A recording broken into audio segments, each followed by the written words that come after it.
movies at last. Looks like it, Aunt Mattie. Huh. What, Dad? Hello, son. Well, daughter, how was the moving picture tonight? Lovely.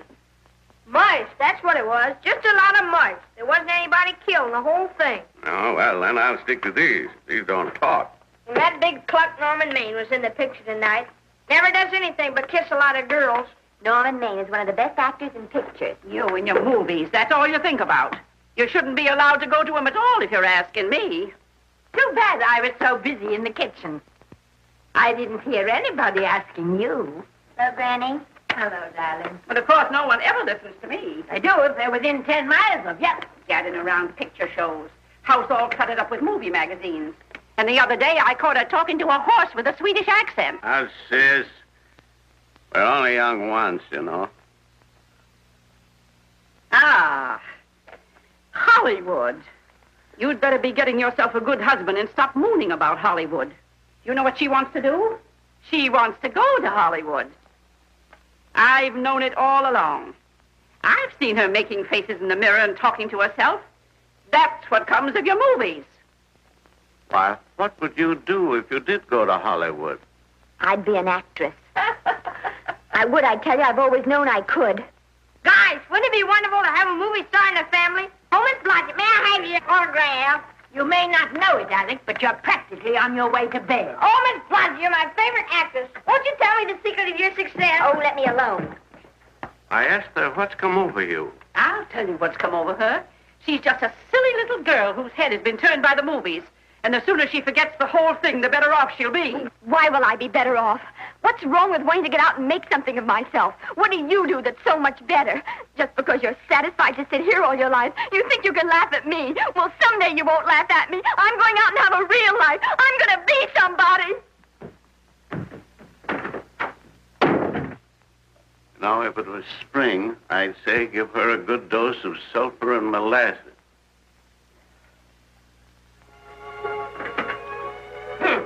I thought I'd find you.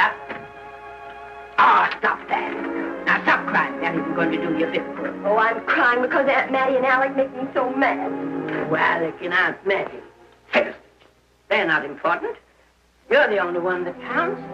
Esther, everyone in this world who has ever dreamed about better things has been laughed at. Don't you know that? Oh, I suppose I do, but... But there's a difference between dreaming and doing. The dreamers just sit around and moon about how wonderful it would be if only things were different. And the years roll on and they grow old. And by they forget everything, even about their dreams. Oh, I don't want to be like that. I want to be somebody. Oh, yes. You want to be somebody. But you want it to be easy. Oh, you modern girls, give me a pen. When I wanted something better, I came across those plains in a prairie schooner with your grandfather. Oh, everyone laughed at us. They did at all the other pioneers. They said this country would never be anything but a wilderness. We didn't believe that. We were going to make a new country. Besides, we wanted to see our dreams come true. Oh, Granny, it must have been wonderful. It was wonderful. But don't you think for one single minute that it was easy, Esther Blodgett? We burned in summer and we froze in winter. But we kept right on going and we didn't complain because we were doing what we wanted to do.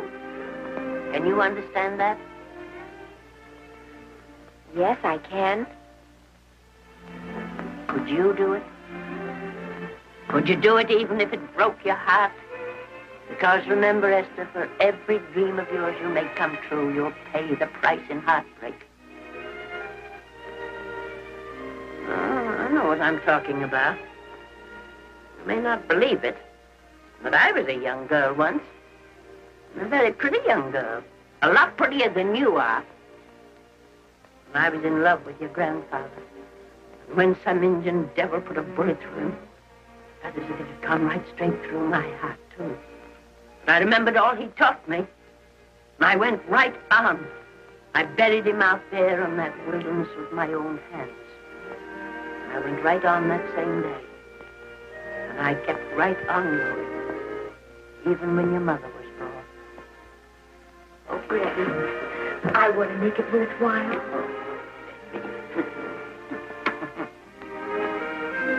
You know, Esther, there'll always be a wilderness to conquer. Maybe Hollywood's your wilderness now. From all I hear, it sounds like it. But if you've got one drop of my blood in your veins, you won't let Mattie or any of her kind break your heart.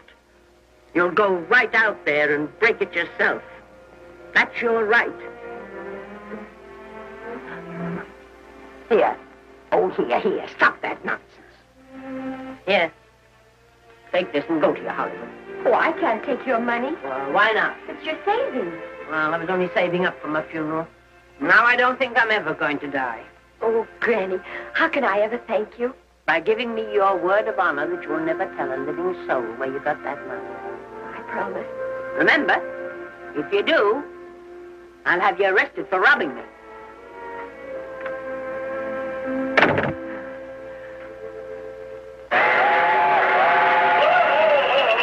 Here we are. Help me, Granny. Oh, I can make it, dear. Oh, thanks. Oh, I kissed Dad goodbye. Just a little kiss. He didn't even wake up. I bet you didn't try that on your Aunt Mattie. Oh, Aunt Mattie. Think of her face when you tell her. I am thinking about it.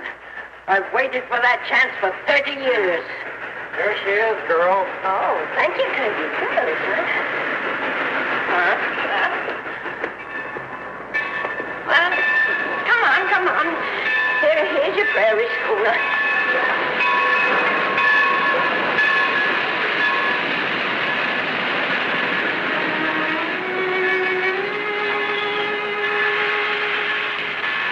All aboard. Oh, Granny. Go on. Goodbye, Granny. Goodbye. I'll be waiting for you in those movie pictures. Don't tell Mattie. You know, my eyes are not as good as they used to be, but my ears are all right. So you remember, talk up good and loud. All aboard. Bye. Bye. Bye, Granny. Bye.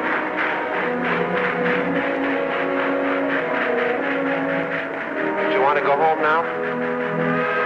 I don't want to, but I will.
Good afternoon. Day, week, or month? Well, it's a little hard to say. You see, I'm going into the movies. Well, you better take it for a week. It'll break your jump to Beverly Hills. Are all the studios really near here? All except Gaumont British. I suppose the best way to get a job is to go straight to the studios, isn't it? Mm-hmm. I haven't any illusions, you know. I'm perfectly willing to begin with a little bit of a part, or even as an extra. $6, please, in advance. Oh.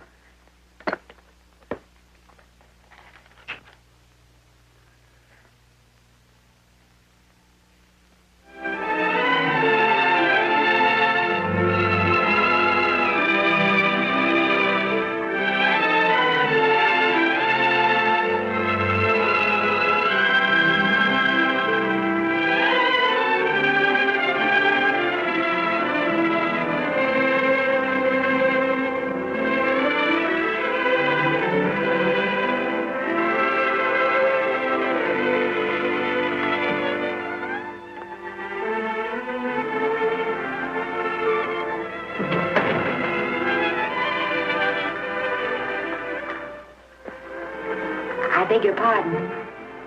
I'd like to register for extra work. How long have you been in Hollywood? Well, it's about a month now.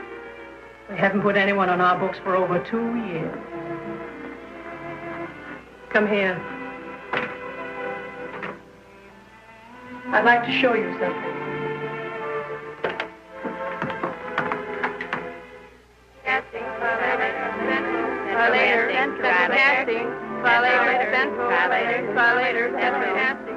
Every time you see one of those little lights flash, it's somebody asking for a job.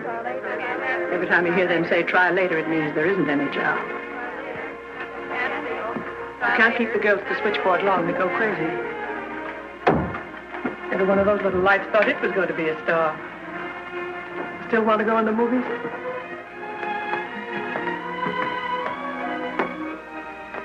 You know what your chances are?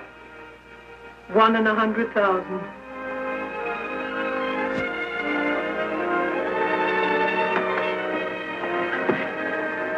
But maybe I'm that one.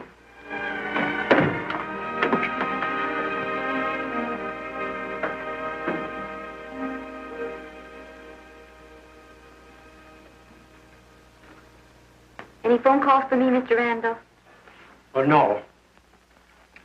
Jesse Lasky and Sammy Goldwyn must be writing letters instead. How's the luck today? And there wasn't any. Maybe you don't go at it in the right way. Now take Danny McGuire here. He knows the ropes. Don't you, Danny? Sure, I've had him around my neck for years.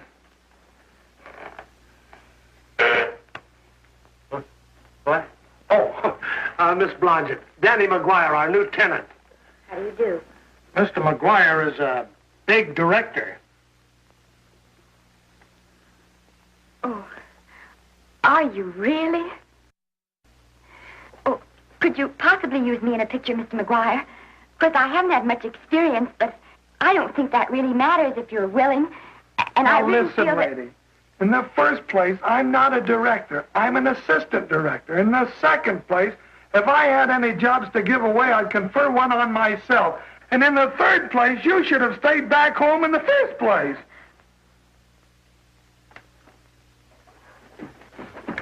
Oh, now look what you've done. Hey, wait a minute. Hey, don't be that way. Don't do that. Gosh, I didn't mean to get tough, but a guy thinks he's being kidded when somebody asks him for a job and he hasn't got one for himself. After all, I'm not a big enough shot to hurt your feelings. I'm sorry. It wasn't just that. It was a lot of things. Looking for a job every day and never getting any nearer to it. I guess I was beginning to get a little scared. I know. Lady, do I know. Well, there's only one thing to do for that feeling when you're tired and sunk and down to your last nickel. Come on and I'll buy you a drink. Well, it's not as bad as down to the last nickel. I've still got $11 left. $11? You're going to buy me a drink. Come on.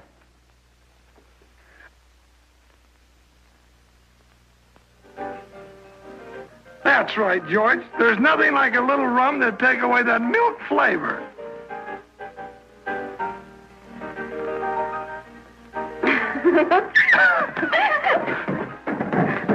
I beg your pardon. Certainly.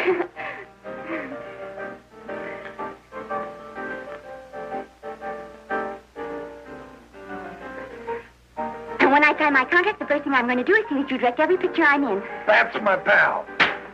Of course, I'm going to be perfectly nice about it, but I'll just insist. Now, that's the way to talk. Don't let them lick you. Oh, I should say they can't lick me. If they try anything like that, what? I just won't sign. Now, that's right. What have you got to lose? Another one of these and we'll open our own studio.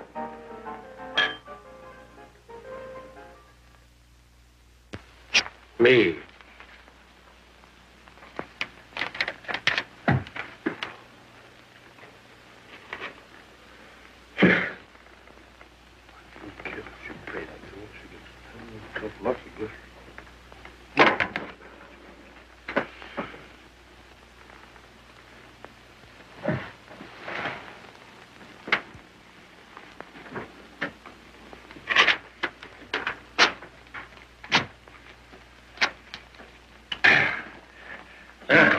Fifth race. Try cat.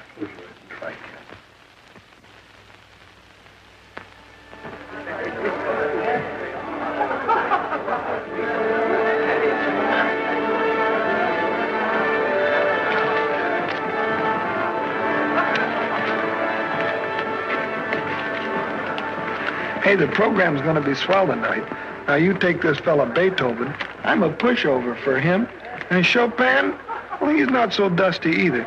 But I kind of wish that once in a while they'd play something you could sort of go out whistling, you know, like Blood on the Saddle, Blood on. Well, there's a tune. Hey, why don't you throw your hat in the air or something, can't you? This is a celebration. My job starts tomorrow. I know it does, and I think it's swell, Danny. Gee, I wish you were in on it, too. But, oh, no, it would have to be a war picture. One of those big novelty numbers. A war picture without any beautiful women at the front. Oh, well, something will happen soon. Maybe. Why don't you go home, kid? Oh, Danny, I can't do that. I came here, and I've got to stay. Well, now, if it's on account of money, I can... Thank you. You've given me enough already. Anyhow, this is no time to be worrying. This is a party. Look at all the people. Everybody in the world. Look. That's Norman Maine.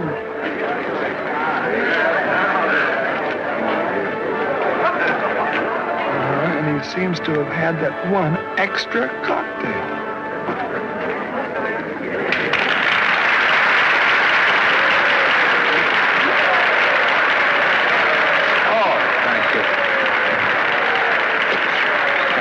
Sit down, you dope. That's for the orchestra leader.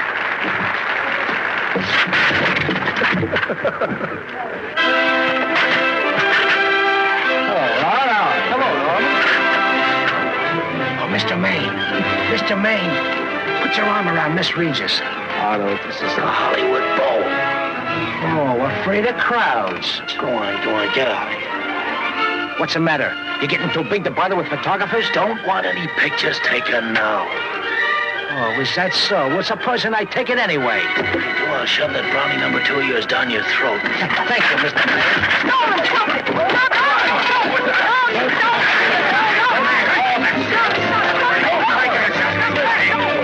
Take it easy, Mr. Just calm down. Normie, come back and sit down. Everybody's laughing at you.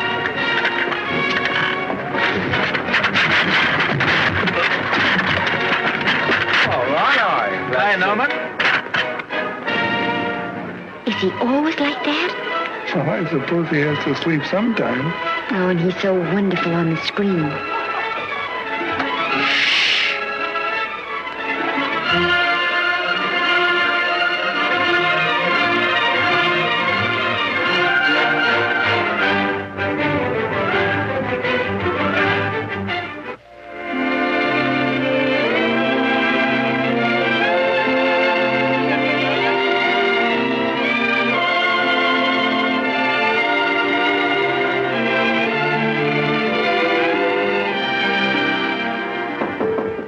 Come in. Hello, Danny. What's the matter? Well, believe it or not, I got a job for you. Danny! Danny, that's wonderful. When do I go to the studio? Well, you don't exactly go to the studio. Oh, it's on location. Well, it's not exactly on location. But of course, I haven't any makeup. Will you tell me what to get and sort of help me put it on? Well, you don't exactly need any makeup. You see, it's not really a picture job. It's being a waitress. Oh. Well, it's kind of a picture job if you look at it right. You said it was a waitress. Well, it's waitressing for Casey Burke, the big director over at our studio. He's giving a party tonight to kind of celebrate on account of finishing the picture, and he wanted me to get him an extra waitress, and it's $5. And I thought of you right away, Esther. That was awfully sweet of you, Danny. Well, there's going to be a lot of big people at Burke's house tonight, and I'll bet you there's any number of big directors, and if you're there, maybe they'll notice you. I could make them notice me. Sure you could, Esther. It's your chance. My chance. All right, Danny, I'll do it. Oh, but I can't. I haven't got the right things to wear. Oh, here. Now, you don't think the wardrobe department's right next to my office for nothing, do you? A perfect fit.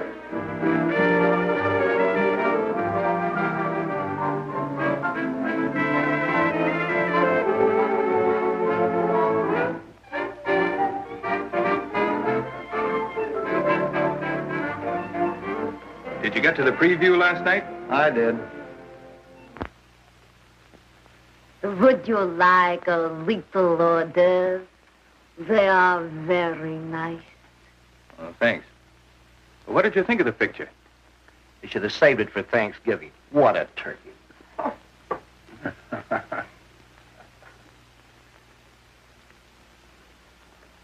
Will you have some hors d'oeuvre? You do like hors d'oeuvre, don't you? I don't think there's anything so enjoyable as hors d'oeuvre before supper, and these are rarely delightful.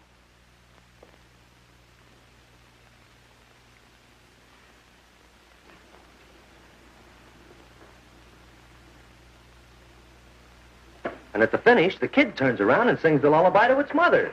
Pardon the big boys, but would you like a little hors d'oeuvre? They say they're the best in town. Don't tell me.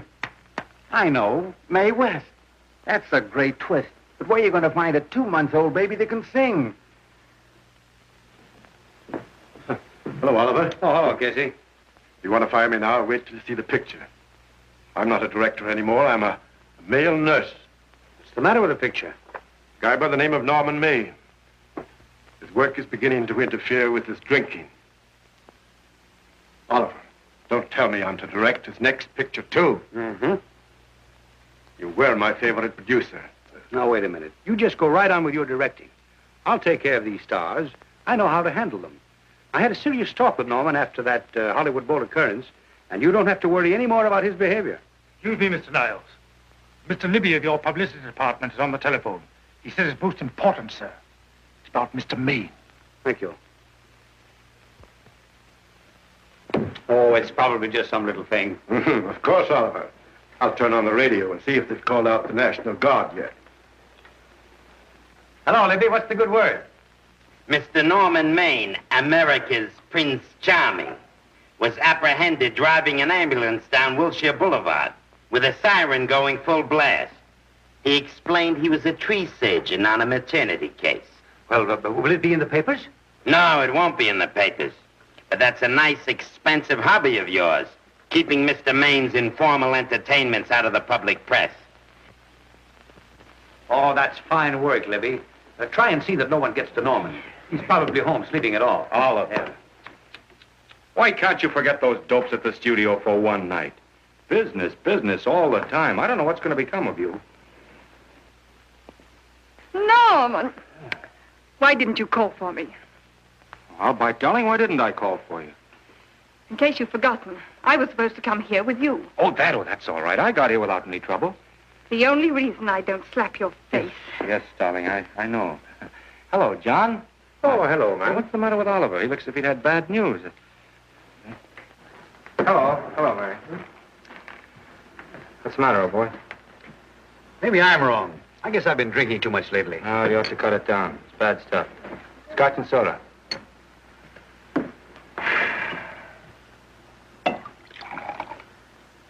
Come on. The word, you know, is pronounced when. Bad dialogue, Oliver. I'd rather not watch this. You know best. Soda.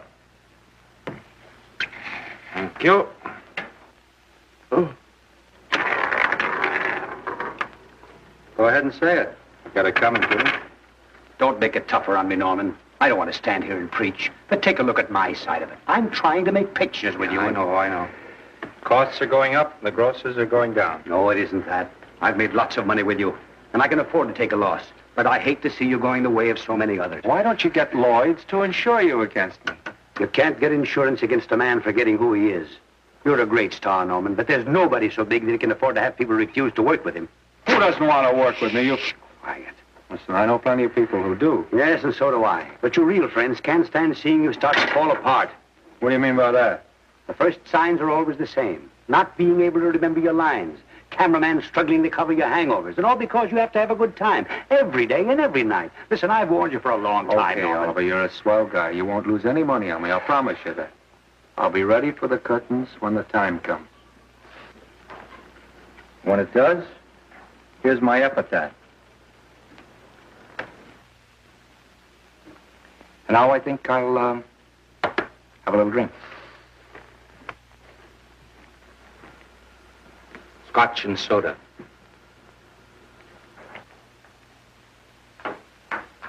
Scotch and soda.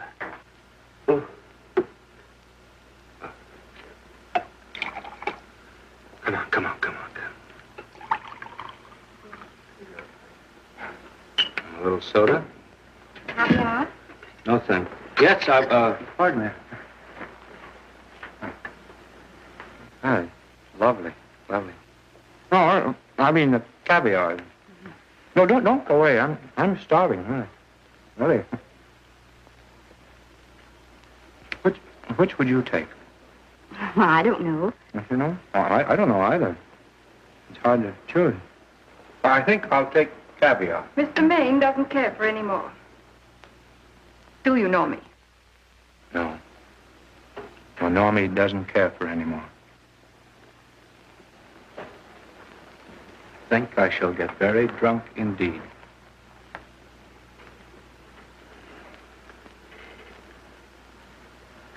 Scotch and soda. Sorry, I have something.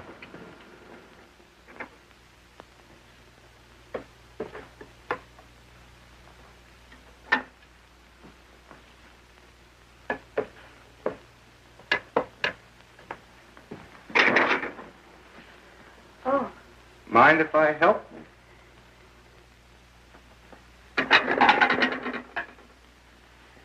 Won't they miss you? Oh, no. They'll just look under the table, and when they see I'm not there, they'll forget the whole matter.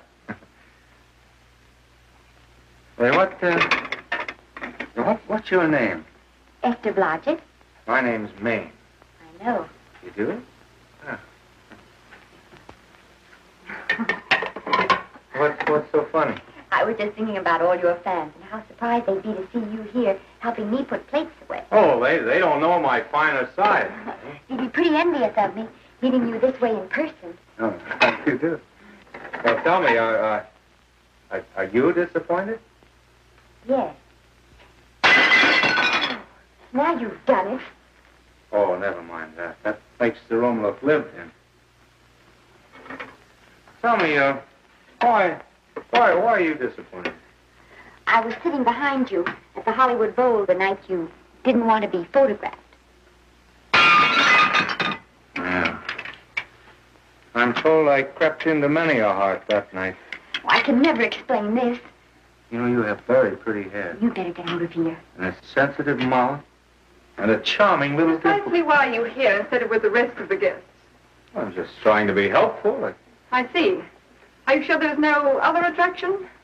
Well, it might be that my old mania for putting plates away is coming back on me. It's rather odd. I always know where I can find you if there's a pretty girl around. It's not only odd, it's embarrassing. You're being deliberately insulting, Norman. I put up with this long enough. Dear, don't lose your temper. Remember, we must try to keep the voice low. I know you'll excuse us if we go on with our work.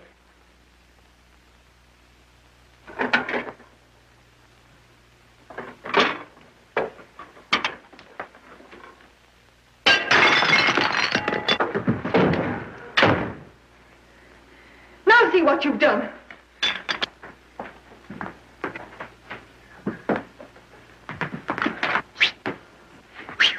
Come here. Help me up. Are you hurt? No more than usual. Come on, the wolves are on us. We gotta get out of here. Oh, I can't. The dishes aren't finished. Oh, yes, they are.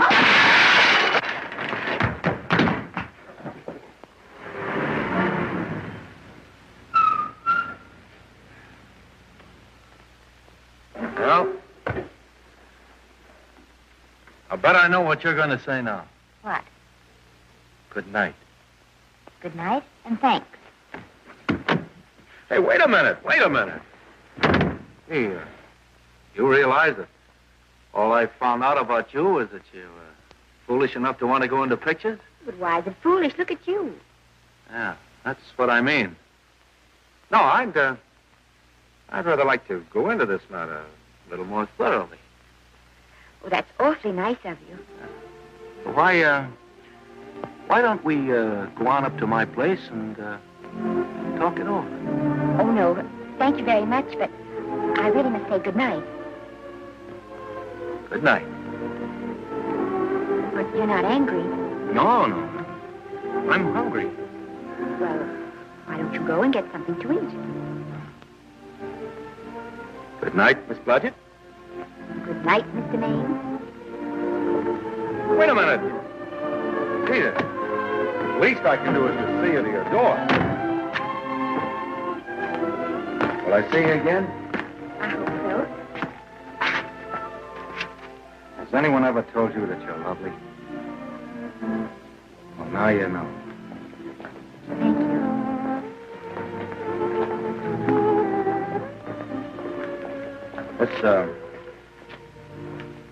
It's hard to say, but I want to say it anyway.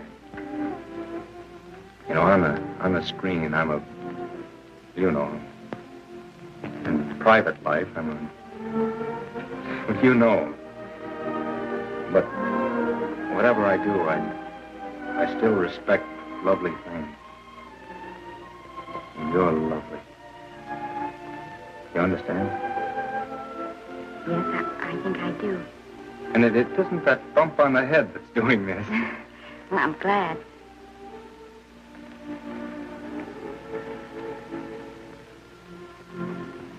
Good night.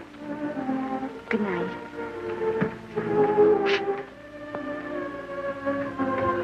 Hey! You mind if I take just one more look?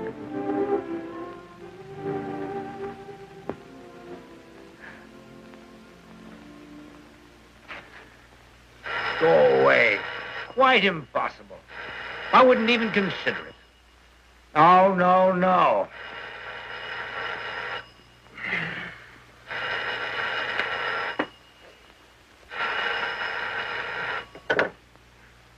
Hello? Who is it? Who? Norman? What have you done now? You're not in jail, are you? Oh. Yes, I see. Oh, it's that again. I see. She's beautiful. Yeah, I know. You want me to give her a screen test? Yeah, certainly. She's got wonderful possibilities. Oh, you know she's got something. Well, you knew all the other ones had something, too. Oh, no. I tell you, Oliver, she's got that sincerity and honestness and sincerity and honestness that makes great actresses. Oliver, I am so sure of this girl that I want to take the test with her myself. Listen, Oliver, you've worked hard. You're entitled to a break. You get...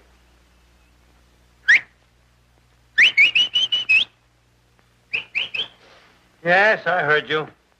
Anything. Yes. Yeah. Oliver, You try to get a little sleep now, old man. Right. All right, boy. Good night. Now tell us.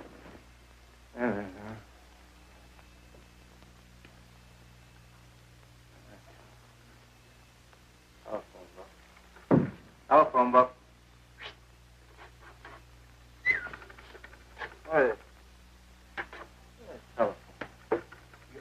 Hey, Wallace, telephone book.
Telephone.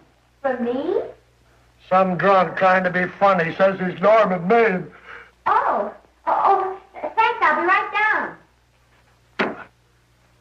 And Miss Blodgett, would you give him a message for me? Tell him it's 3 o'clock in the morning!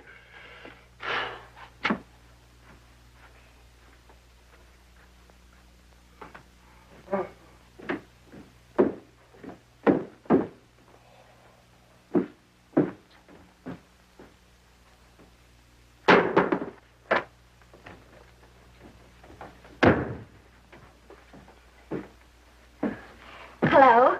What? Oh.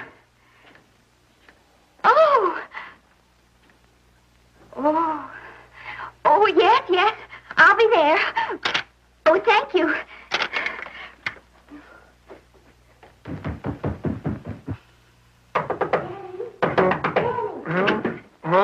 Daddy, what do you think? I'm going to take a test tomorrow, and Norman Main's helping me do it. I'm taking one, too. Garble's assisting me.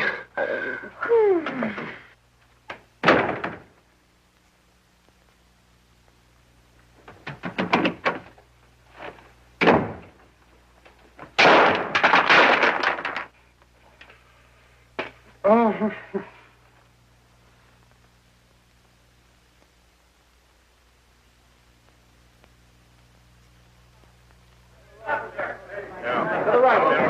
Move that Gobo in. Put a silk on that broad. No, the Yankee. Is this light too hot for you, Haley? Okay, but cut down on your backlight. Put a double on that 90. Bring it down a little. That's it. Now pull down on that 150. Ready to take it. Get pulled down on that 150. Okay. Come here and get this thing. Run it here. Harry. Bring me an apple box. Listen, gentlemen, please, if you don't mind. This is just a test. Ready, Mr. Burke? All ready, Mr. Burke. Ready, Mr. Burke. Ready now, Mr. Burke. All ready, Mr. Burke. Ready now, Mr. Burke. All ready, Mr. Burke. We're ready, Mr. Burke. All right, let's take it. Quiet! Quiet. Quiet! Quiet. Quiet. Ready, Norman? Yeah. You ready, Miss, what's your name? You'll soon know your name, Esther. The whole world's going to know it. But I'm so scared. Maybe I better not try it today. Oh, come on. Now, don't be foolish. They all had to go through this. Harlow, Lombard, Myrna Loy. And now, Esther Blodgett. All right. I'm ready. This is the take. Roll on. Quiet. Hey!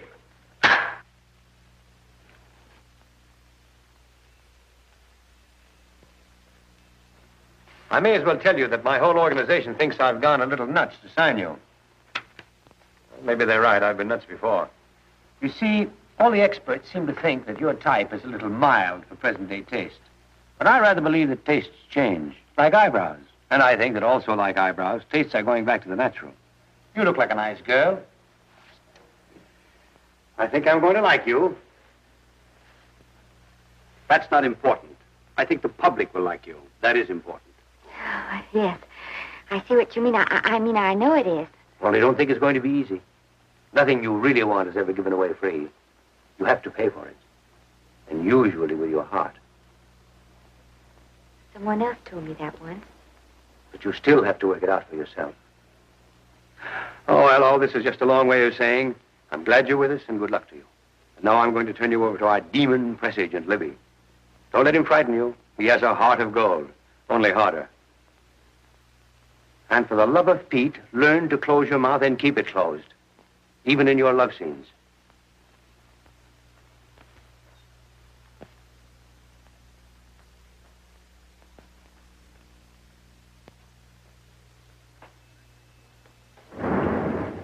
Are you a Russian? No, I was born in Fillmore, North Dakota. Oh, no. First saw light of day in a mountain cabin, a trapper's hut, high up in the Rockies. Go on. Well, I always wanted to be an actress. Dreamed of footlights as Lonely Kitty. Are you sure there's no Russian in your family? Positive. That's a shame. Well, what does your father do? He's a farmer. Social register-eyed father. Fed up with hypocrisies of 400, sought wilderness for consolation. There amidst the mountain flowers, he raised another blossom. His lovely little daughter. What's your name? Esther Victoria Blodgett.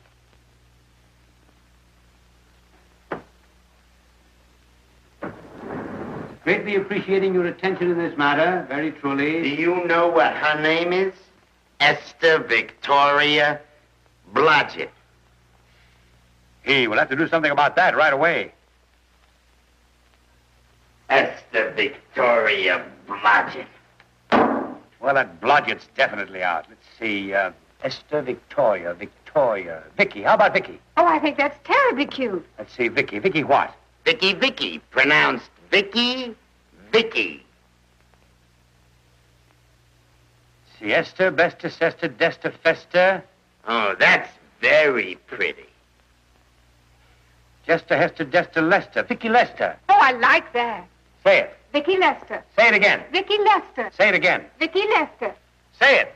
Vicky Lester. Say Vicky Lester. Vicky Lester. Vicky Lester. Vicky Lester. Vicky Lester. Flash. Oliver Nile Studio discovers new starlet, a Cinderella of the Rockies. Her name is Vicky Lester. Those who have peeked tell me she couldn't be more divoon. The face of an angel and such natural talents.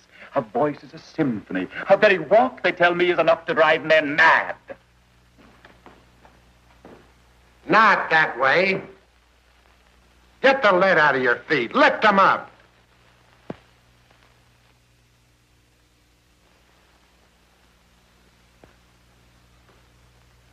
That's better. It's terrible, but it's better. The quality of mercy is not strained. It droppeth as the gentle rain from heaven. Cease. Through the mouth, my child, through the mouth. The nose is for smelling roses. Proceed. Does she have to look surprised all the time?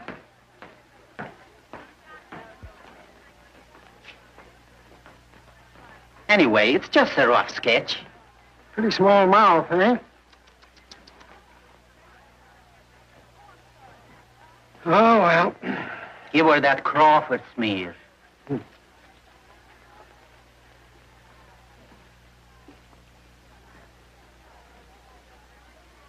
This'll give her that Dietrich. Yeah.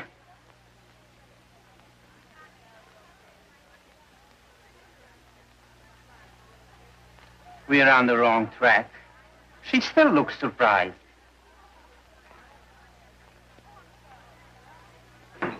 Listen, dress people. We're shooting on the set this morning, not in the commissary. Now, come on, snap into it. Acme Trucking Company? No. Mr. Smith is not in.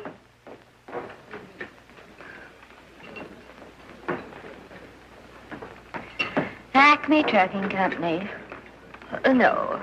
Mr. Smith is not in.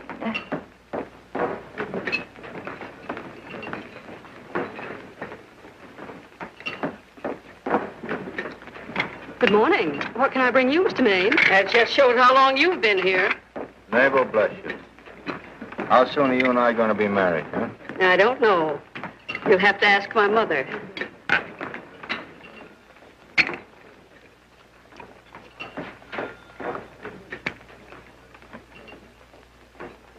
Acme Trucking Company?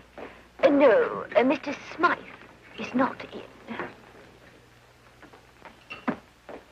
Acme Trucking Company? No, Mr. Smith is not in. Acme? No, Smith ain't in.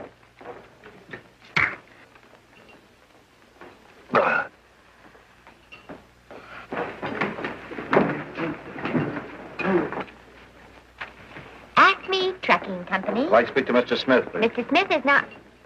Oh, Norman. What's all this between you and Smith? I've got a part. It's only one line, but it's in the picture.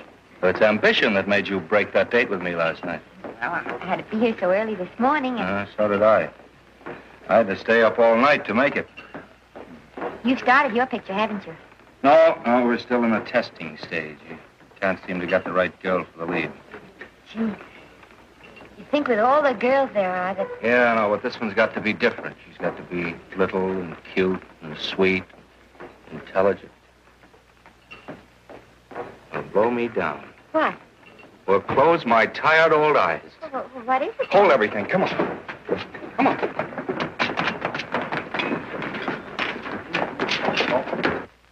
Well, you've been through the whole casting directory. I'll work day and night, Mr. Niles. And I'll work with her, Oliver. And I can be mean or nasty or anything you want, Mr. Niles. If she clicks, Oliver, you've got a star overnight. Okay.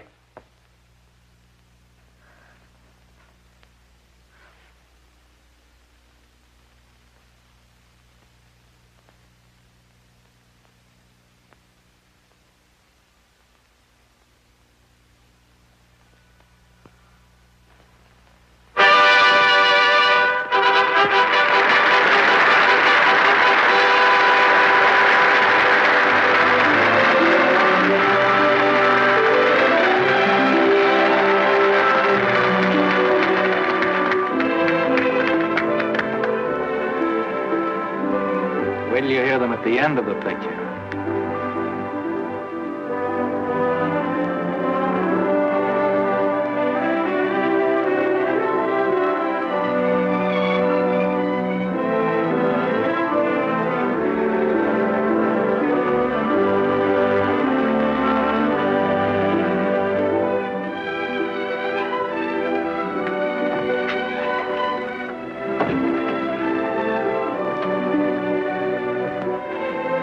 Do you think we were noticed? By no one. They're much too busy playing at croquet.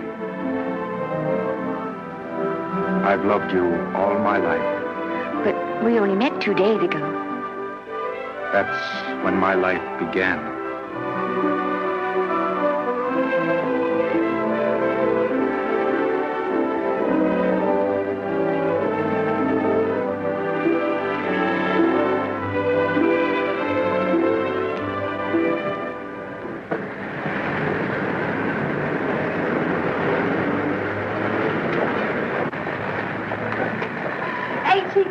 You know, I think she's the same type I am, don't you? I think she's sweet. Well, it's Vicki Lester's picture, all right. I think she was much better than he was. These producers are so horribly dumb. They won't know how good she is. Well, maybe it's because she's a good girl. No, Maine's not so bad, but it's Vicki Lester they'll go to see. Isn't she, darling? I think she's the most precious little thing I've ever seen. The knockout, Libby. You might mention that when you write your review. That Lester kid's a gold mine. Didn't you like Norman Maine? Was he in it? Libby, I'm afraid we have another hit. Huh? It's in the bag, neatly tied up with beautiful pink ribbons. Say, where are Norman and Vicki? I don't know. I thought you had them. I wish they'd come. We're having a party at the Trocadero. Isn't it thrilling running away from people? Norman, it's so exciting, So new. A star is born. Come on, run.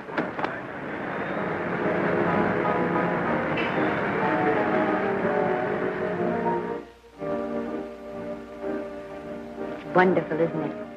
Crazy quilt. Oh. It's a carpet that's spread for you. It's all yours from now on, you know. Come, Esther. You're a success. You'll have everything in the world you want. I hope it'll make you happy. Hasn't it you? Then there was one thing I never had. Lots of times I told myself I'd found it, but I always knew I was lying. Still, I never stopped looking for it. Maybe it'll come. Well, I think it has come, Esther. I only wish it went too late. Oh, but it's not too late. Oh, you can't throw away your life the way I've thrown away mine and have anything left that's good enough. No. You can. Norman, you can. You mustn't tell me that, Esther. I'm so afraid that I'll believe it.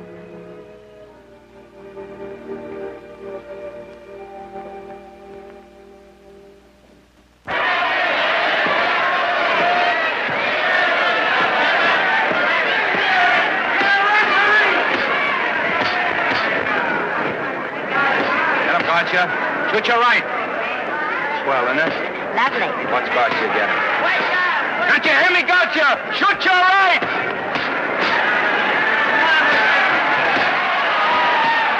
He's down. Gotcha got him. Gotcha got him. He did, didn't he? Yeah, but he'll be up, though. You like it? Sure I did. You like me? Sure I did. Ooh, that reminds me. Will you marry me? No, thank you. Come on, Gotcha. Finish him. Why won't you marry me? Wasn't that dependable? Hey, shoot your right. Throw away your money? Break him up in there. Break him up. Drink so much. Well, suppose I quit drinking. Yes? Come on, Gotcha. Shoot the right in there. The right. Suppose I save my money. Yes? There he goes. Let him have it. Suppose I became absolutely dependable on all occasions. Yes?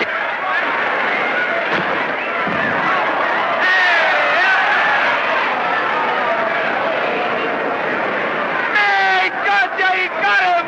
He got him. He certainly did.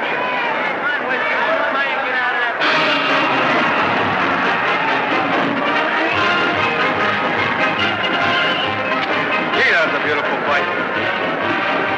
Norman, Gotcha. would you do all that for me if I said I'd marry you? No, certainly not. I was just supposing.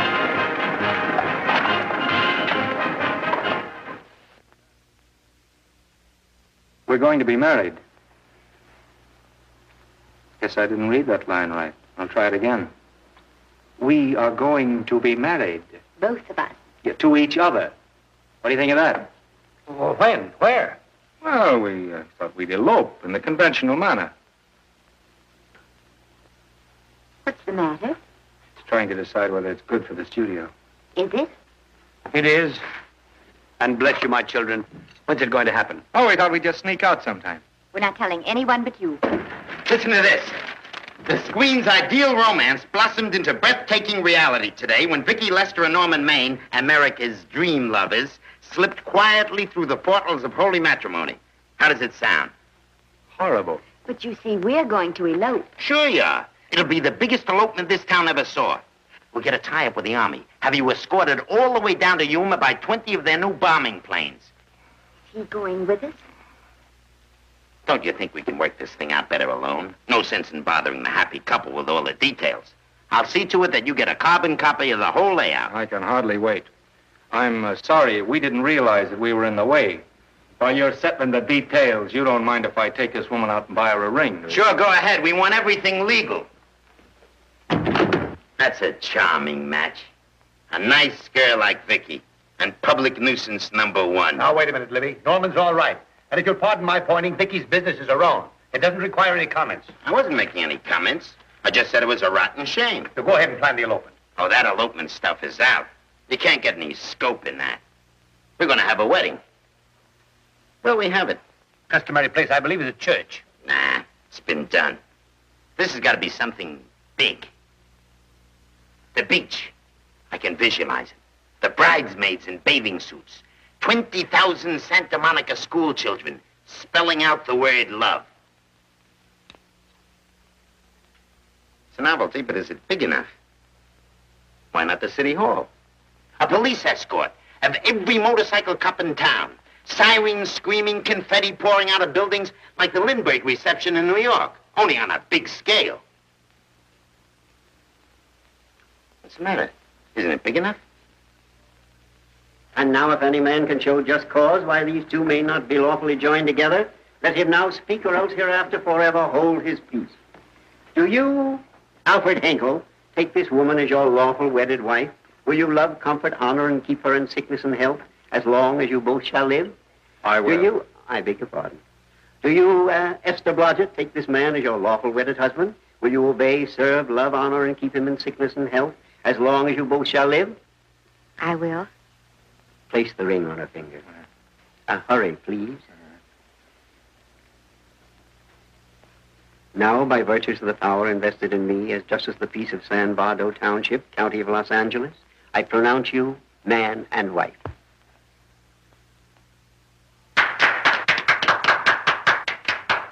Quiet! And now I must exercise my prerogative of office. I hope you'll be very happy, Mrs. Hinkle. Thank you. Thank you, sir. Oh, Thank you Danny. very much. Now, if you'll please sign the license. Oh, yeah. You know, Mrs. Hinkle, I can't help but believe I've seen you somewhere before. Oh, really? Well, I believe this is the first time I've ever been in San Bardo. You know, your face is familiar, too, Really? Mr. Hinkle. There you I are, sir. Thank you very much. Oh, Here's your thank you, receipt. sir. Thank you. Goodbye. Goodbye. See you again. Yes, goodbye. No, I don't. Let me now see. No. Yeah, I think you got by with it. But it was close. That JP was just beginning to remember where he'd seen us. Well, anyway, we got away from Libby. Hello, Toots. If you will be kind enough to glance between my shoulder blades, Mr. and Mrs. Henkel, you will find there a knife buried to the hilt. On the handle are your initials. Lovely to have seen you, Libby. Hold him, wait. Hold him, Danny.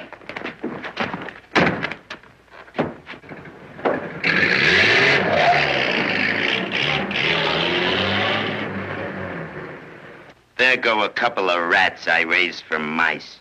Well, they got a right to get married, haven't they? I haven't got any right to double-cross the public, and I haven't done it yet. Hey! People versus Porky Washington. We're charged with violating Section 600. Young man, you're in contempt of court. Operator, get me the Los Angeles Tribune. I've a good mind to put you under arrest. Wait till I make the score. You wait, too. Tribune, give me the city desk. Johnny, this is Matt Libby. I got a flash for you. Norman Maine and Vicky Lester were married at 2:30 this afternoon. Vicky Lester?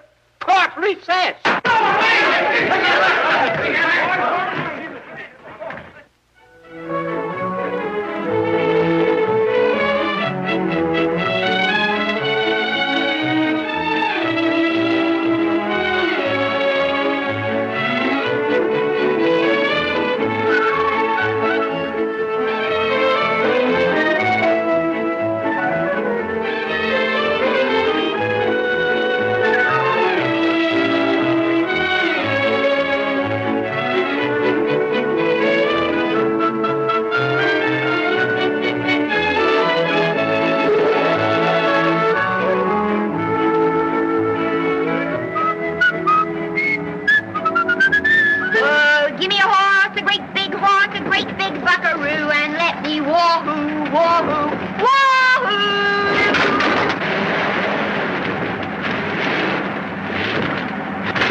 want to sound immodest, but I think I've stripped a gear. Well, sit down, won't you, and let's get acquainted. We'll probably be seeing quite a bit of each other from now on. Oh, might just as well break the ice now as later.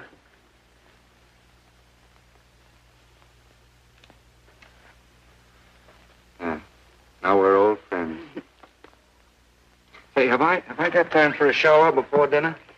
Plenty, if you can find a shower. I never can remember where that thing is. Does it pull out or slide under? Here, I think I can find it. Nope, it's the linen closet. Here it is. Nice work. Oh, half the time those things are just luck. I'll see if I can disinfect this steak.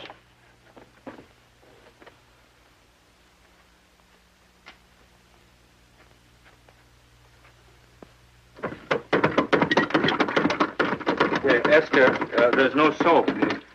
Here. Thank you.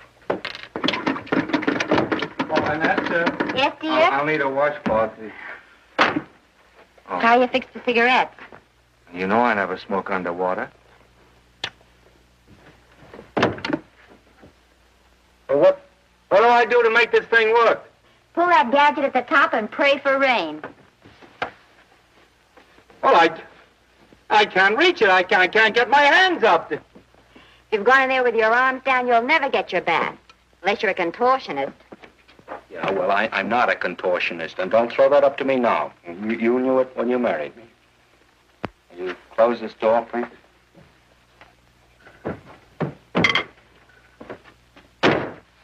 Thank you.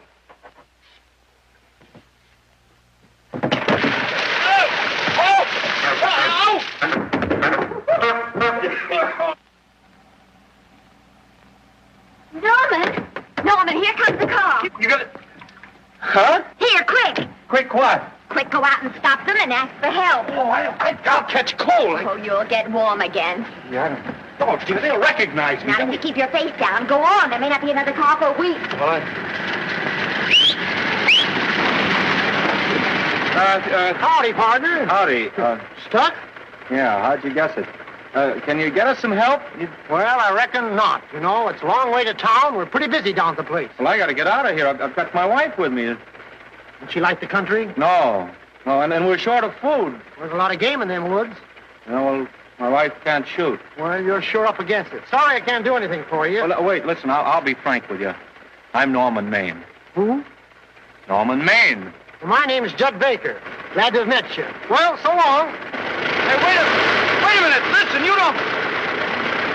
So you're Norman Maine.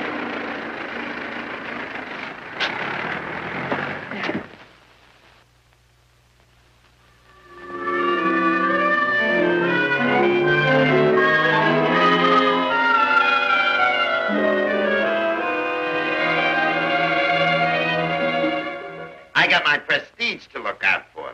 I'm supposed to be the best publicity man in the racket. And they laugh themselves sick when I even try to get a decent mention of Maine. Yes, I know how sensitive you are, Libby, and I don't like to see your feelings hurt. Thanks, boss. Now, Vicky, there's a dish for free space. But if Maine swam across the Pacific, the papers would keep it a secret. Well, the exhibitors don't like him, the critics don't like him, the public don't like him, and I don't like him. Who likes him?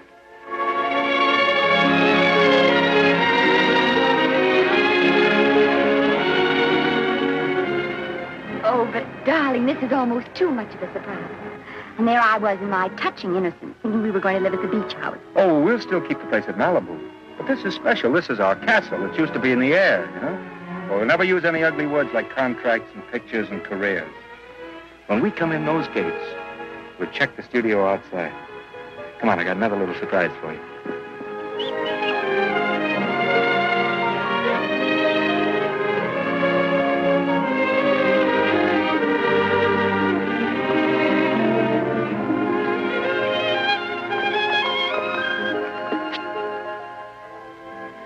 Oh, Norman, it's lovely. So are you lovely. The whole world's lovely. Hey, hold it!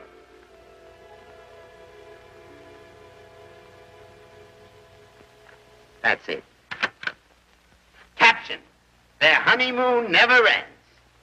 All right, let's get some pictures. Now, if the bride will sit here, and the grooms stand behind her, we'll have something unique.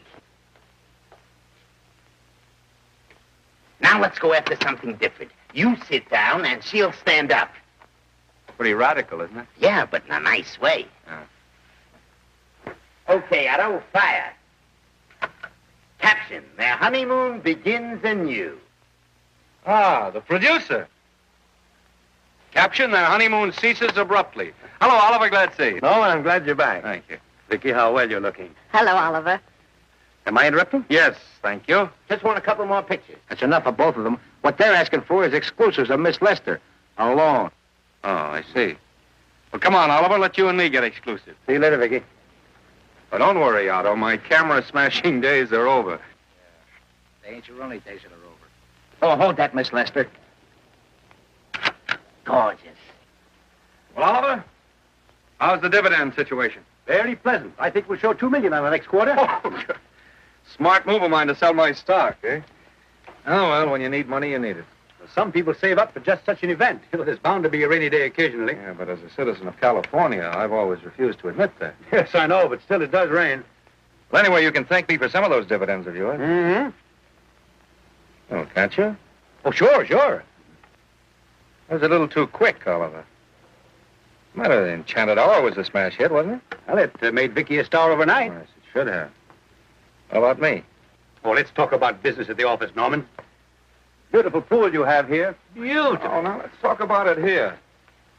Didn't they like me? Well, maybe the part wasn't just right. That was the best part of the year. Look, Oliver, do you think I'm slipping? Can you take it? Go ahead. The tense is wrong. You're not slipping. You've slipped. My fan mail's still big. Norman. Fans will write to anybody for a photograph. It only costs 3 cents for a stamp, and that makes photographs cheaper than wallpaper. But every 25 cents they pay for a theater ticket buys them the right to be a critic. And your last few performances, Norman, have not pleased your critics.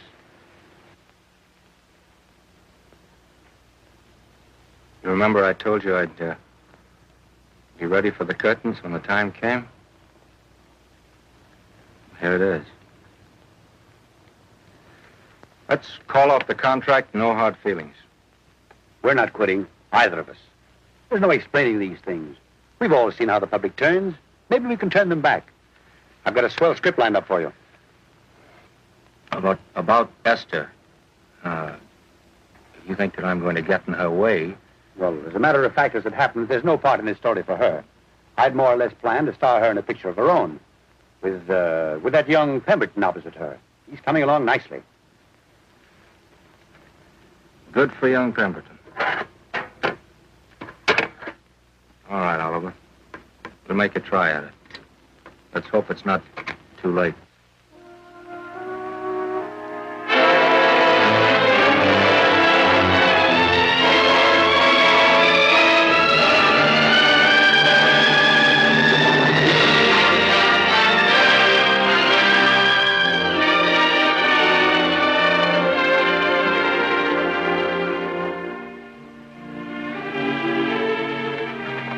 No argument. I'll buy those. Huh. The screen's most finished actor. I'll say he's finished. He keeps them away in droves.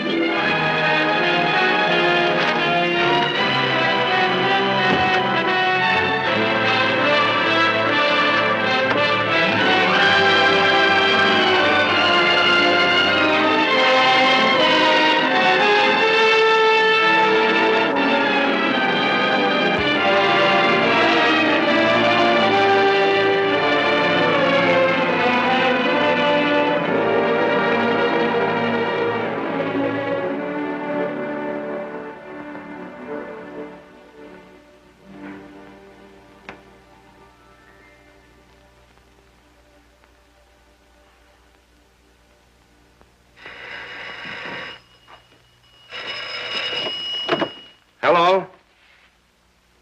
No, Miss Lester isn't home as yet.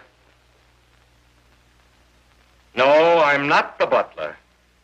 But I can take a message just as well as he can, honest. Oh, is that you, Norman? Swell. Listen, Norman, this is Artie Carver. Hiya, kid. Swell. Say, I hear you're through with Oliver Niles. Is that on the level? Oh, please, Artie. I'm not news anymore. Forget it. Say, what kind of a settlement did you make on your contract? Give me a figure so I can do a story on it. There was no money involved. We just called it quits. Okay. I'll fill in my own figure. Say, by the way, I've been trying to get an interview with Vicky for 2 weeks, but she's always busy. How about you giving an old pal a break by speaking to her for me? Sure, I'll ask her. Swell. So long.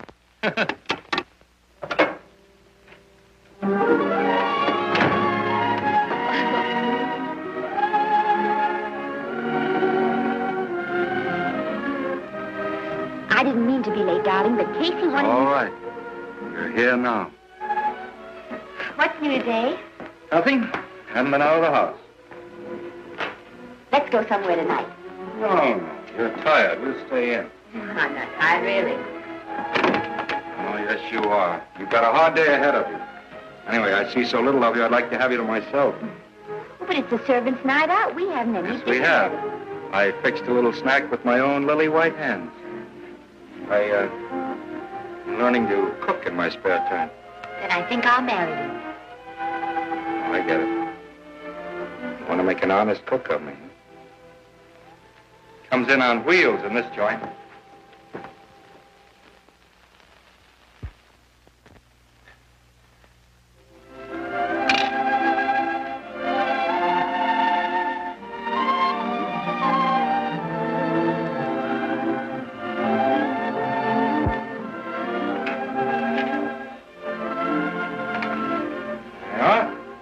How's it look? Wonderful. Huh? That's what I thought. Now then, don't be formal, just pitch in. Huh?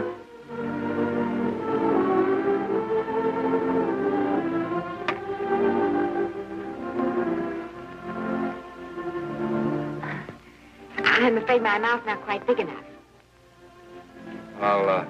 I'll measure it next time and make them to size. A little hard to lift, too. In fact, I think I'll take those measurements right now.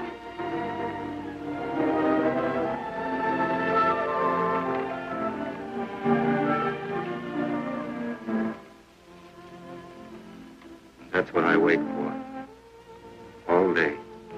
That's why I rush home without even changing my costume.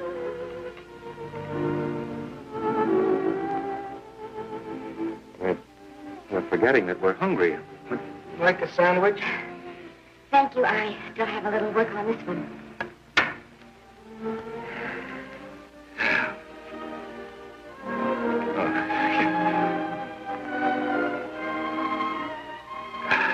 Norman, will you unhook my dress? I can't breathe. Mm-hmm. You know, all the time I thought it was the kiss that made you breathless. A lot of hooks. Why don't you have a zipper? That's a good idea. You better? Yes.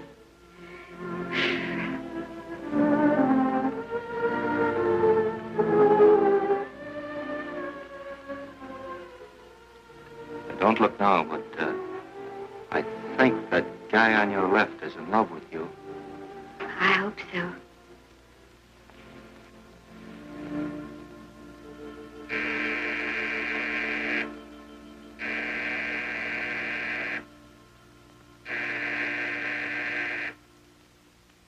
It's the doorbell. Is it? Maybe they'll go away. Oh, I never do at a time like this. Come here. Just a minute, dear. I'll be right back.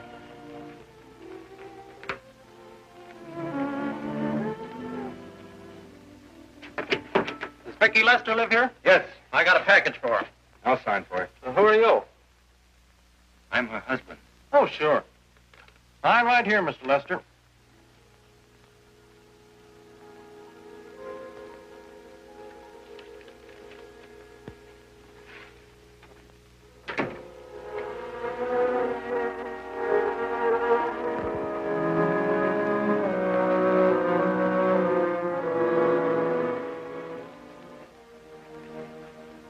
Package for you.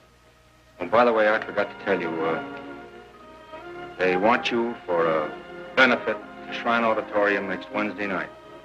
I told them I'd ask you.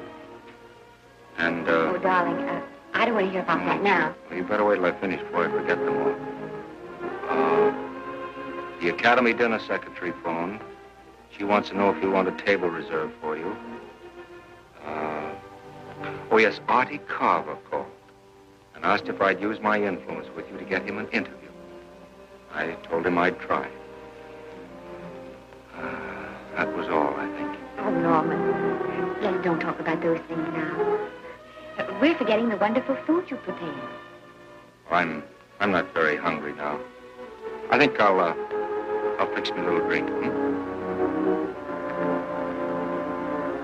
But, Norm,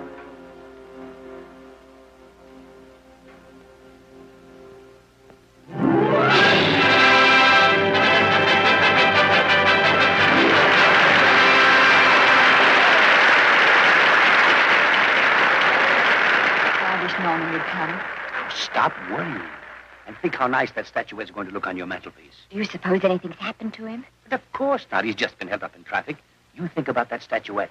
And now we arrive at the climax of the annual dinner of the Academy of Motion Picture Arts and Sciences, the highest award within our power to bestow. We have already applauded with our hearts as well as our hands, while awards are being given those gentlemen who during the past year have rendered distinguished service to the motion picture industry. We now pay honor to the ladies, or rather to one lady. We offer to her the Academy Award for the finest performance of the past year. She has already had the world's acclaim, but this is the tribute of her fellow workers, the men and women of this industry. It is not only my pleasure, but my privilege to present this award to the actress who created the unforgettable Anna in Dream Without End, Miss Vicki Lester.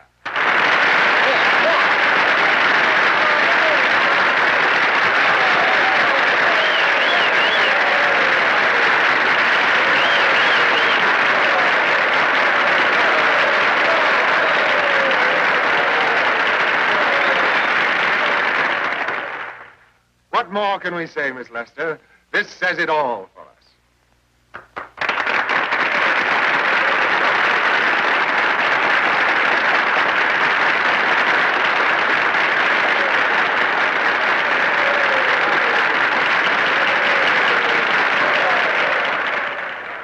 Ladies and gentlemen, when something like this happens to you and you try to tell how you feel about it, you find that out of all the words in the world, there are only two that really mean anything.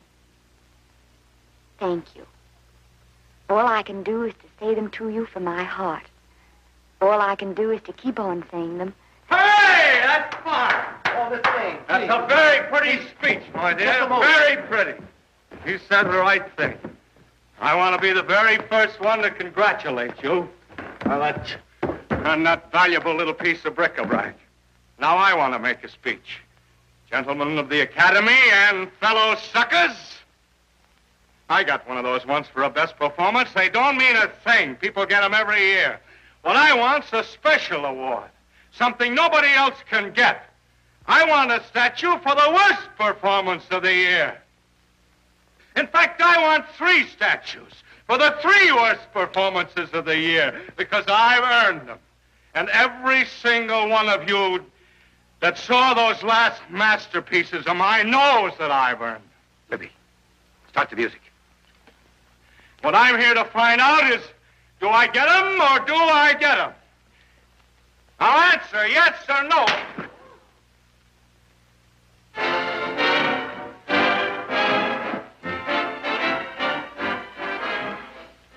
Norman, darling, let's go and sit down.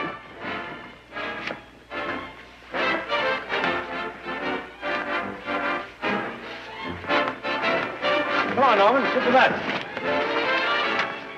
That's for you, Norm. Hello, Norman. Well, Norman, how are you? Hi, Oliver. My dear, do let me congratulate you. You must be terribly proud and happy tonight. Thank you.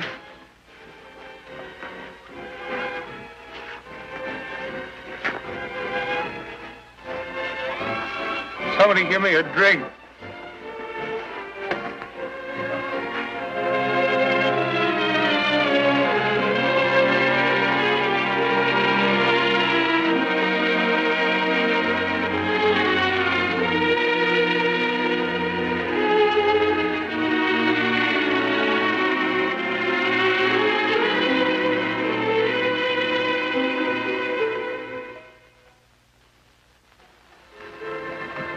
Oliver, it's nice of you to come to my dressing room. Vicky, how are you? I've missed you. Everyone's missed you. Have a nice trip. Well, a 3-month tour of the theater circuit scarcely comes under the head of pleasure.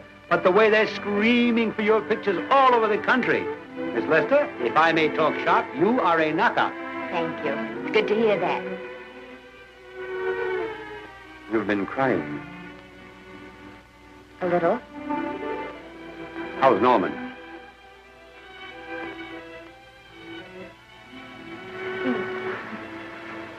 Well, he's trying awfully hard, Oliver.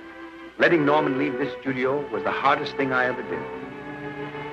There was nothing else I could do. I know. Has he been... Is he all right? He's gone to a sanitarium. He really wants to stop drinking. And I think he could only... Well, perhaps if he could start working again, it would be some encouragement. Oliver, could you do that? Oh, thank you. But he mustn't ever know I told you. He won't know, and you mustn't worry. I want you to keep up your good work in this picture. I'll try, Oliver. That's the one thing I can do for you.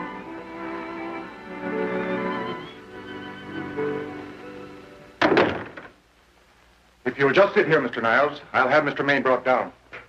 Thank you. Brought down.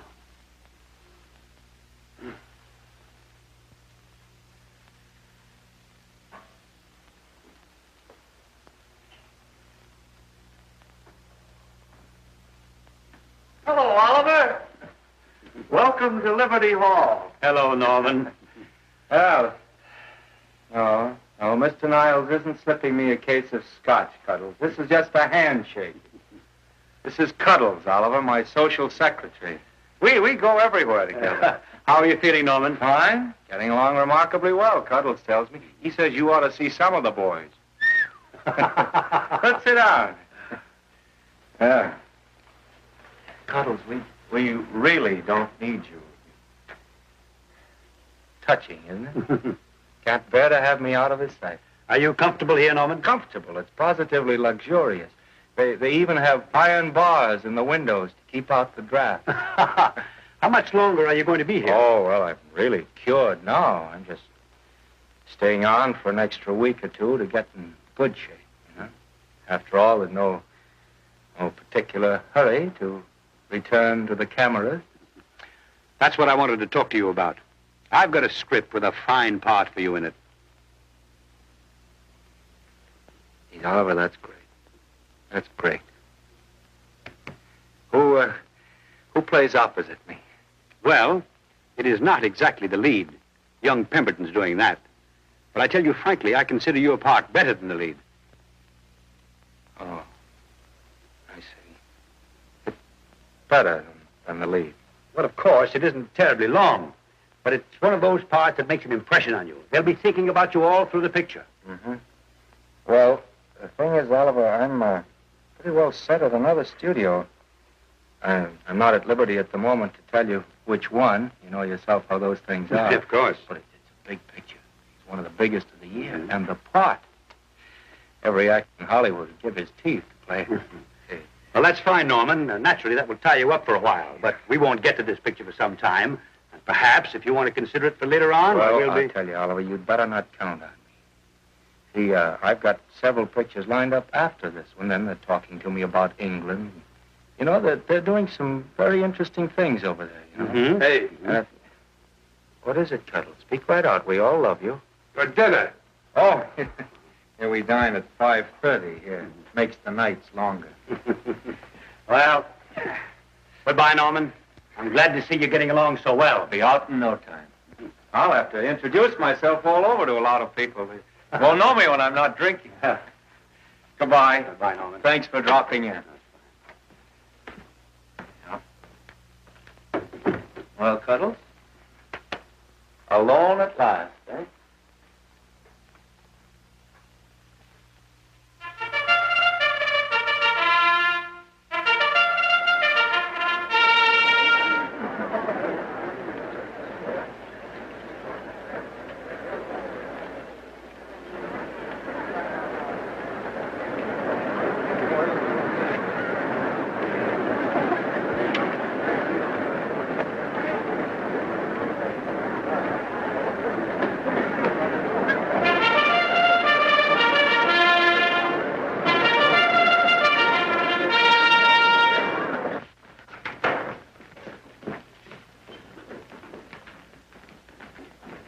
Bert?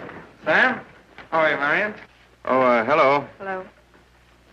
Hello, Normie. Glad to see you. How I hate to run into these has-beens. They give me the creeps. Me too. He was good while he had it. And he had it quite a while. Hello? Hello, Mr. Maine. I haven't seen you in a long time. Oh, I've been resting. Ginger ale, please. Ginger ale and what? Ginger ale and ginger ale. A new leaf? A whole new book. Thank you. Scotch straight. Hello, Libby. Why, it's Mr. America of yesteryear. Do they let you wander about now without a keeper? Oh, sure. I'm a trustee now. Didn't expect to find you at Santa Anita. What do they do with the actors while you're away? Oh, they cut them into slices and fry them with eggs.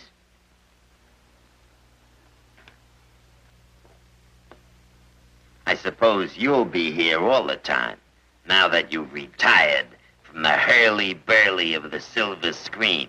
Well, we're living down in Malibu now, and pretty lonesome with Esther away working all day. Well, I wouldn't squawk about that if I were you. It's nice to have somebody in the family making a living. Oh, wait a minute, Louis. I don't want to forget that we're friends. Friends, my eye. Say, listen, I got you out of jams because I had to. It was my job, not because I was your friend. I don't like you, and I never have liked you. Nothing made me happier than to see all those cute little pranks of yours finally catch up with you and land you on your celebrated face. Where do you work, Libby? Always wait till they're down, then kick 'em. I don't feel sorry for you. You fixed yourself nice and comfortable. You can live off your wife now. She'll buy you drinks and put up with you even though nobody else will. Come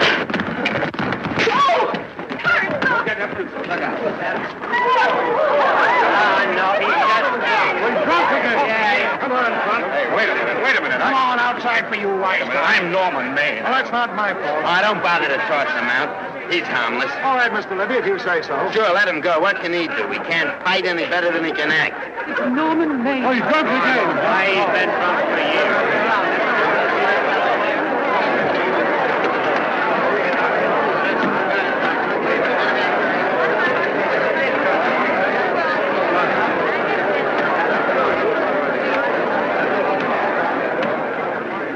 Give me a scotch.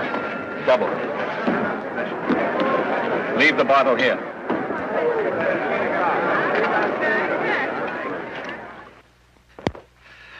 Vicky, you'll be ill. Why don't you try to get a little sleep? But he's been gone 4 days. 4 days and not a word.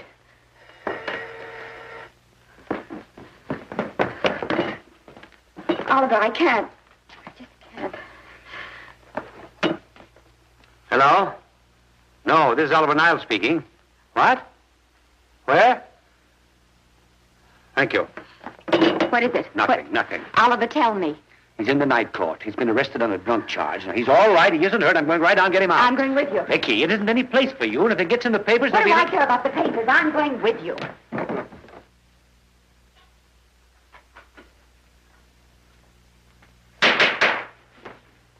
Division 30, Municipal Court, County Los Angeles, now in session. The Honorable Judge J. Parrish presiding. Be seated, please. Was you able to do anything? Judge wouldn't even see me. Ready, Your Honor.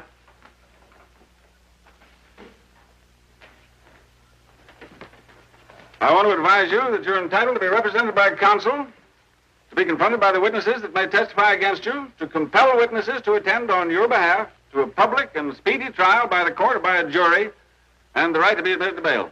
Call the first five. Gregory, Hale, Haynes, Rodriguez, come. Come on, boys, get over here. Go ahead. Move along. William Gregory. Yes. Plain drunk, picked up at 5th in town. Asleep in the gutter. 14 similar offenses in the past 6 months. Still at it, Gregory. How do you plead? I don't feel so good. I didn't ask you how you feel. I asked you how you plead. Guilty, I guess. When did you get out the last time? Just before Christmas. Well, I'm sorry you'll have to miss New Year's. You'll be out in time for Washington's birthday, 60 days. Milton Rails. Plain drunk, picked up on Brooklyn Avenue, given treatment at receiving hospital, then removed to jail. How old are you, Rails? 17, sir.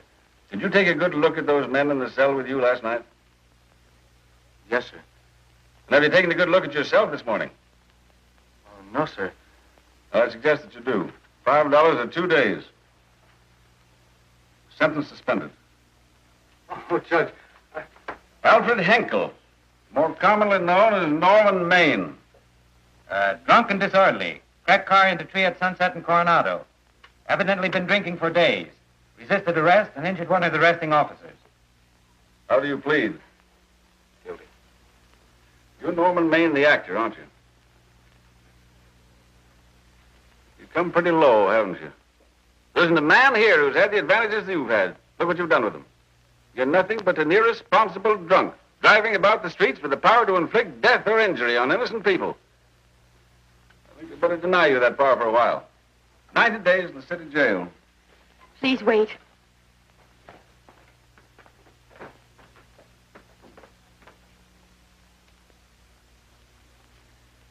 I'm his wife.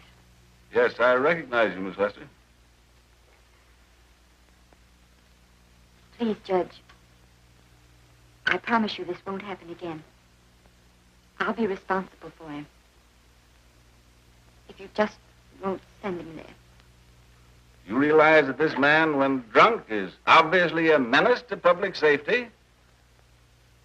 And you realize, too, Miss Lester, the responsibility you'll be assuming to this court and to the Commonwealth?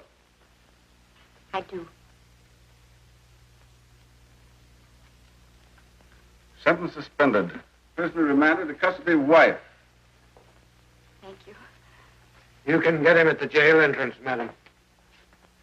Jose Rodriguez. Plain drunk, picked up at 1st and Main. Second offense. How do you plead? I think I'm guilty, Your Honor. 60 days.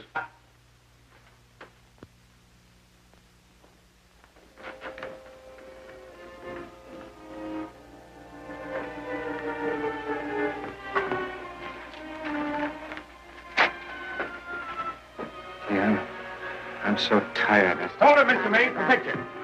Oh, no. What about a statement for the press? Oh, no, please.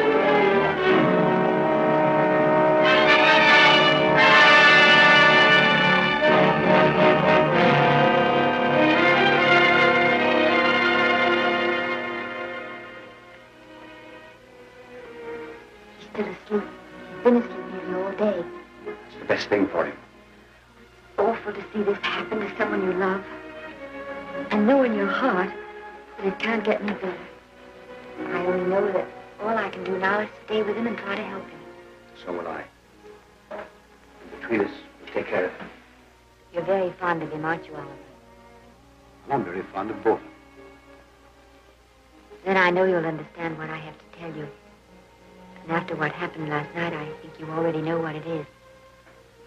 I can't do any more pictures. I'm going away for good with Norman. You can't do that, Vicky. You're at the very peak of your success. And you've worked so hard to achieve it. That's what's been wrong. Oh, I've thought it all out. Maybe if I hadn't been away from him so much, last night and what went before, it wouldn't have happened. Oh, I know it's too late to think about that now, but it may not be too late to go away with him and start over somewhere. It's your life you're giving up, Vicky. so I can try to give Norman back his. Can you honestly tell me I'm wrong to do it? No, Vicky. I can honestly tell you that. Then there'll be no more Vicky Lester.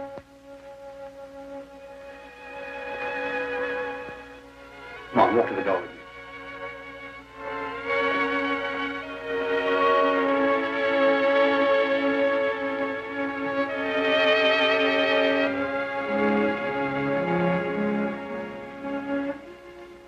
Goodbye, Vicky Lester. You were a grand girl. Good luck, Mrs. Norman Maine.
Darling,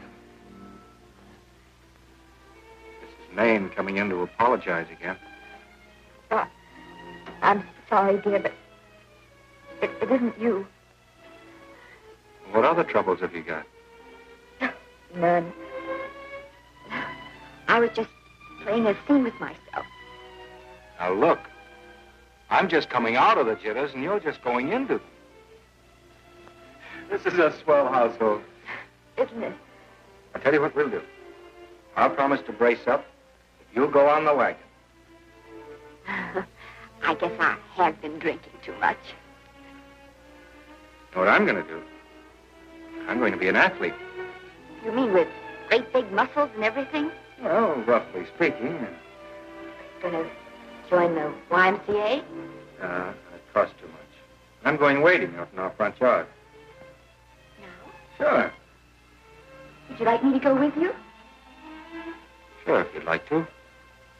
No, Miss, I don't think I will. It might spoil this beautiful, natural wave. Yeah, I guess that's right. But, darling, look, could you have a hot toddy, some hot soup for me when I come back? Some hot soup? And I'll make some of those nice sandwiches. No, Miss, do you have to?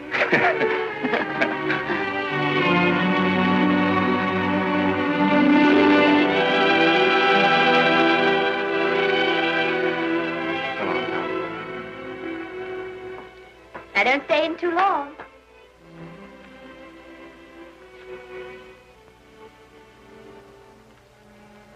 Hey! You mind if I take just one more look?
first drink of water he had in 20 years.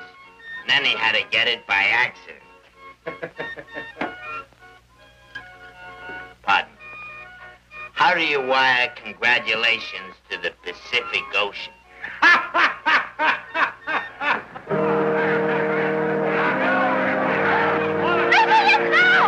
Oh, you can't see her face! Hello, Vicky.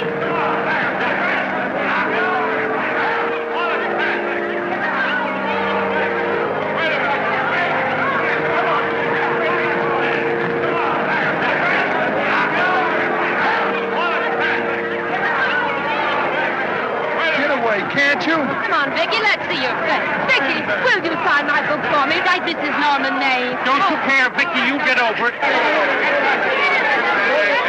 Stand back, can't you?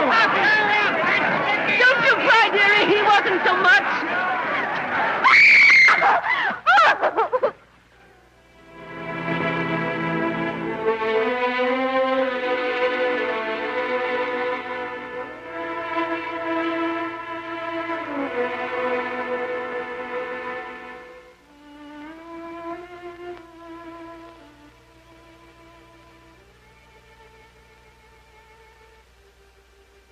Do you mind if I take just one more look?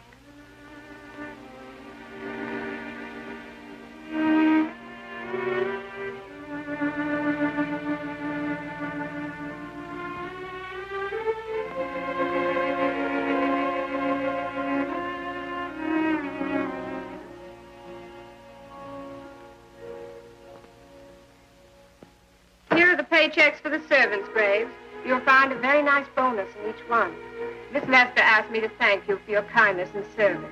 If there's anything I can do for the little lady, I should be glad to do it. She would appreciate your attending to the closing of the Beverly Hills house. Put down those trunks. Put it down, I say. Well, where is she? In the bedroom. Who are you? I'm her grandmother. Get up.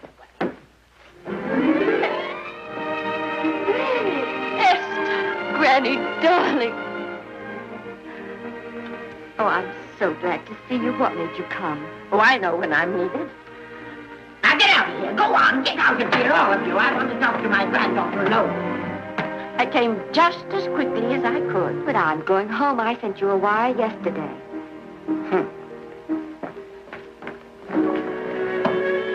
Sit down. Is it true that you're going to quit the movies? I never want to hear them again.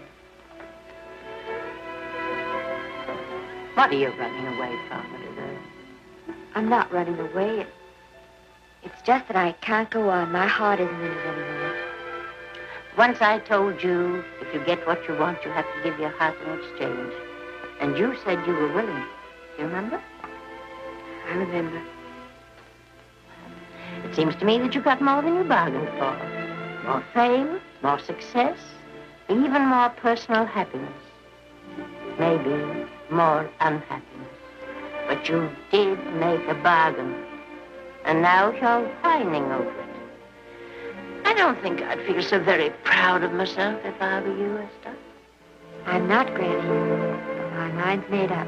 Well, then I'm sorry I gave you the money to come out here. You just wasted. Oh, but Granny... I was proud of you, Esther.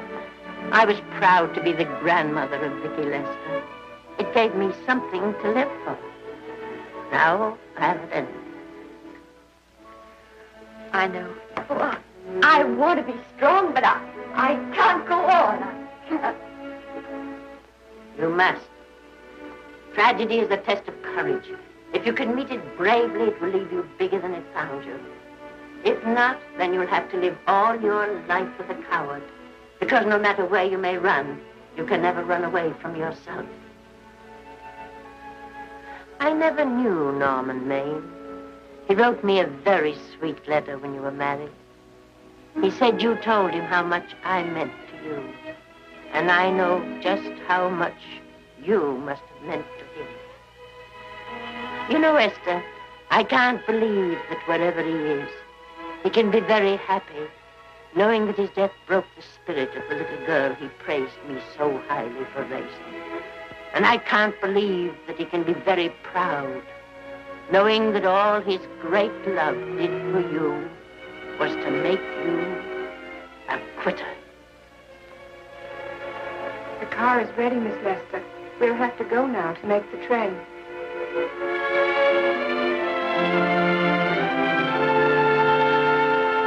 Put the car back in the garage.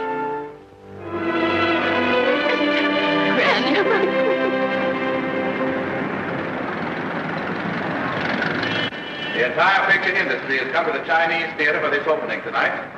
It has come to pay tribute to a great star on her long-awaited return to the screen in what has been called her greatest performance. It has come to pay tribute to the girl herself. The girl who has won the heart of Hollywood. The girl who has won the heart of the world. Miss Vicki Lester. And if I'm not mistaken, Miss Lester's car has just driven up. Yes, it is she.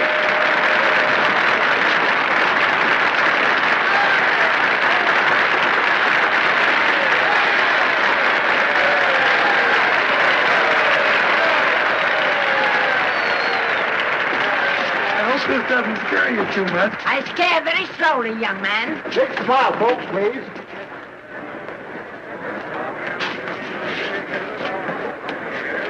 They'll have your mug, your face, plastered across half the papers in the country tomorrow. How do I look? Oh, you look swell. You're a liar, but I like you. And here's Miss Lester's grandmother. Won't you say a few words to the radio audience, please? Say something, Letty. You know, we've got a thing like that back home where they all listen in on, but we call it a party line. Won't you say something, please? They're listening. Maybe some of you people listening in dream about coming to Hollywood. Maybe some of you get pretty discouraged. Well, when you do, you just think about me. It took me over 60 years to get here, but here I am, and here I mean to stay. Thank you very much.